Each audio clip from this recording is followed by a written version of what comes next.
Welcome everybody, Ravenar here, and today we're going to talk about Infernal Shrines, which is going to be one of the older maps in the ranked rotation. But before we start, like always, I do want to encourage you guys to check out my drafting guide. I'm going to post a link to that down below in the description, as well as reminding you that the purpose of this guide is to give you guys a few quick tips and tricks that might help you improve on this map. But without any further ado, let's hop in.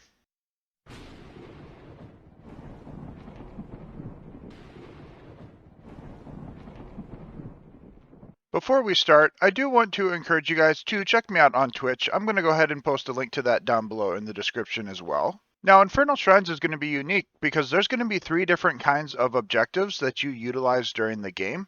But before we get into that, we're going to hop into this tier list and kind of show you what's good here. So Infernal Shrines is a map where globals are of course going to have a bit of importance here. So Deathwing, Brightwing, Falstad, all characters that are going to be good here. But you're also going to have Wave Clear and characters that benefit from close quarters are going to have an increased benefit here. Because of the way that the objective spawns, you're going to be always fighting in a very close quarter area. So stuff like May, Gazlo, like I said, mages are all going to get an increased value here. So you're going to want to make sure that you're keeping that in mind while you're drafting. And even something like a Sonya, Diva are going to be extra strong here because of their sustain. Diva Bomb, extra good on the objective as well. And something like a Hogger even will be really good here because he can angle his spin to constantly be cycling around the objective area, damaging players and damaging minions at the same time. And of course, we do have to do a special note for Ragnaros Molten Core and Alex Dragon Queen are a very good way of securing the objective as well.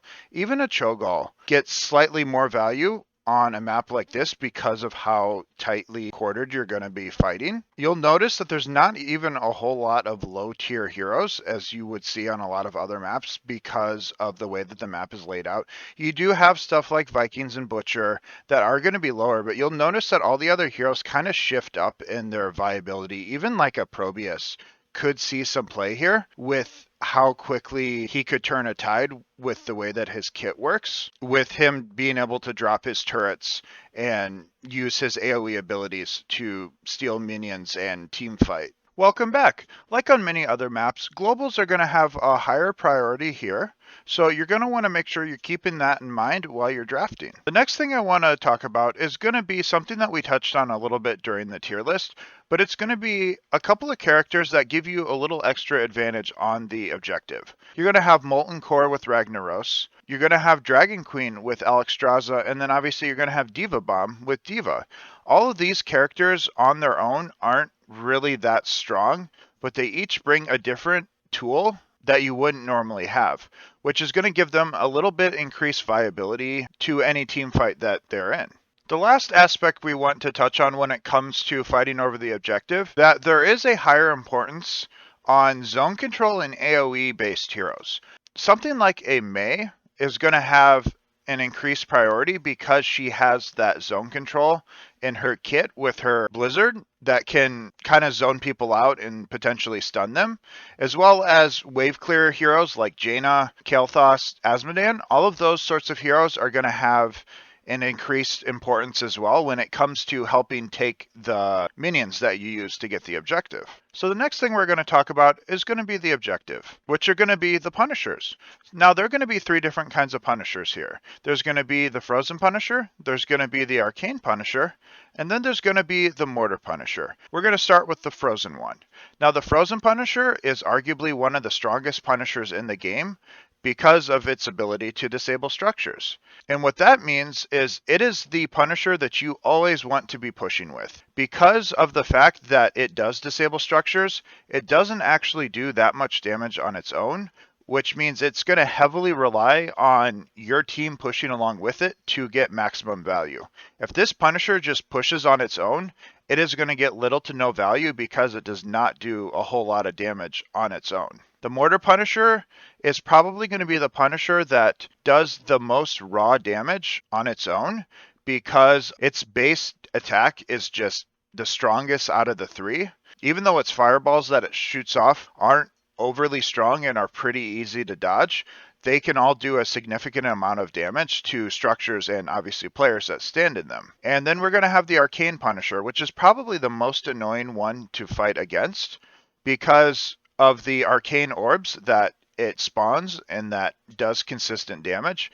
And those are going to be ones that do a lot of damage on their own, as well as damage after they die because of the orbs that stick around a little bit after the Punisher does die. The next thing I want to talk about is going to be what's called baiting the Punisher, which is going to be the action of making the Punisher jump over your wall as close to your fort or your keep as possible. And how you do that is generally by having your tank or your bruiser attack the Punisher as it's approaching your gate, which is going to make the Punisher jump on it because the Punisher will jump on the closest target that has attacked it. Doing that makes it so both turrets as well as your fort or keep will target the Punisher, and there'll still be a gate up that your opponent still has to push through, which lets you clear the Punisher a lot more effectively without having to worry about the enemy team. The last thing we're going to talk about are going to be the camps. Now, on your side of the map, you're going to have a Fallen Shaman camp, and you're going to have an Impaler camp. And on the bottom side of the map, you're going to have a neutral Impaler camp as well. Now, the purpose of these camps are mainly going to be just take them whenever you have a slight advantage that you can leave the lane without losing experience, or the most important time to take them is going to be right before the objective. You just want to make sure that you're utilizing these camps as effectively as possible around the timer of the objective. All right, that's going to be it for my quick guide on Infernal Shrines. Now, of course, if you did like this guide, make sure you let me know in the comments section and check out my other guides as well. But most importantly, make sure to subscribe, like, hit the notification button. But most importantly, have a good night, everybody.